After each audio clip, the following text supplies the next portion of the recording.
Do you want to speak faster and more naturally? Do you sometimes have trouble understanding native English speakers when they're speaking quickly? If so, you ought to watch this video. Welcome back to Lingoni English. My name's Emily, and in this video, I'm going to teach you 15 contractions we use in spoken and written English that'll help you sound kind of like a native speaker. Let's get started.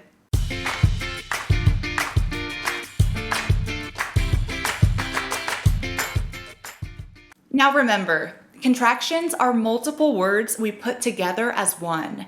So I will becomes I'll, he would becomes he'd, etc.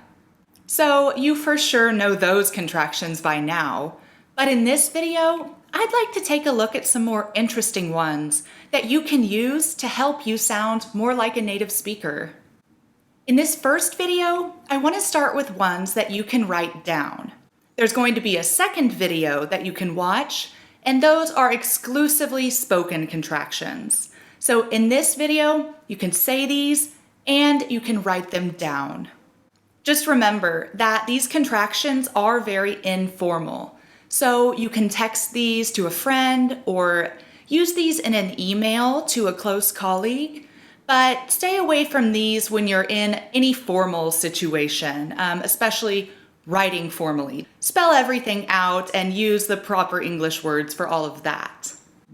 Also note that since these are slang, there's not really a fixed spelling, so some people write them a little differently. In this video, I'm showing you the way I write it, but there are multiple different ways to spell some of these. Okay, let's go ahead and get started with number one. Number one is whatcha. Whatcha. Whatcha means what are you? What you doing later tonight? Whatcha. Number two is you know. You can use this at the beginning or the end of a sentence. You know means you know.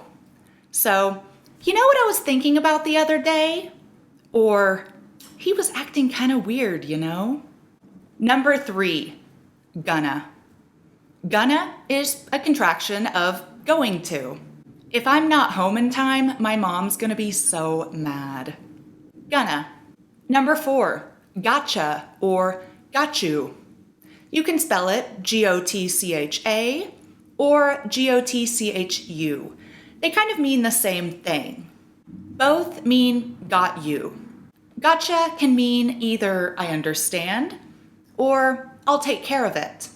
Here are two examples. Wait, what did you say? Ah, okay, I gotcha. This means I understand. The second way is I'll handle it. So don't worry about paying me back for that ice cream. I got you. Number five, shoulda. Shoulda is short for should have. I shoulda left earlier. Now I'm late. Shoulda. Number six, woulda. Woulda means would have. I woulda left earlier, but I had to feed the dogs. Woulda. Number seven, coulda. Coulda means could have. I coulda started getting ready a little earlier though. Coulda. A common phrase we say in English with these three words is shoulda, woulda, coulda. Shoulda, woulda, coulda essentially means you can't change the past. For example, I wish I had saved more money from my paycheck last month. Oh well, shoulda, woulda, coulda. I guess there's always next month. Number eight, dunno. Dunno. Dunno is short for don't know. What do you want to have for dinner tonight? I don't know. Whatever you want, I guess. Dunno. Number nine, wanna. Wanna. Wanna means want to. Do you want to go grab a coffee? Wanna. Number 10, gimme. Gimme. Gimme is short for give me. Give me 5 minutes and I'll be ready. Gimme. Number 11, gotta. Gotta. This means got to. It really means have to, but in slang, We'll say got to sometimes instead of have to. For example, oh no, I'm late, I gotta go. Or, you've gotta try that pizza. It's the best in town. Number 12, kinda. Kinda. This is short for kind of. I kinda wanna go for a run, but I don't know if I really wanna run in the rain. Kinda. Number 13, M. M. This is short for them. Note that depending on how you're saying it, it can vary a little bit. Sometimes it's more like and sometimes it's more like M. But however you say it, people will know what you're talking about. Let me give you an example sentence.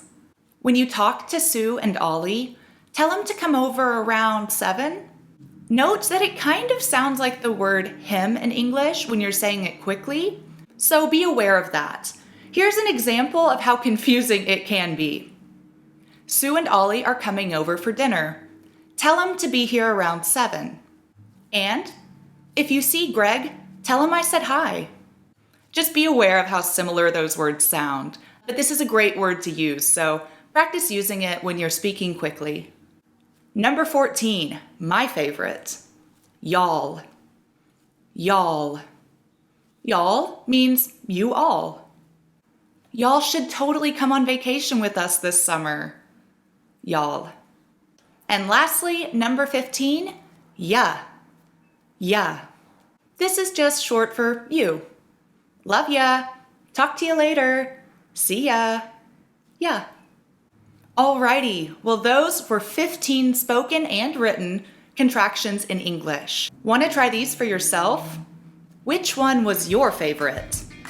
Y'all should let us know in the comment section below.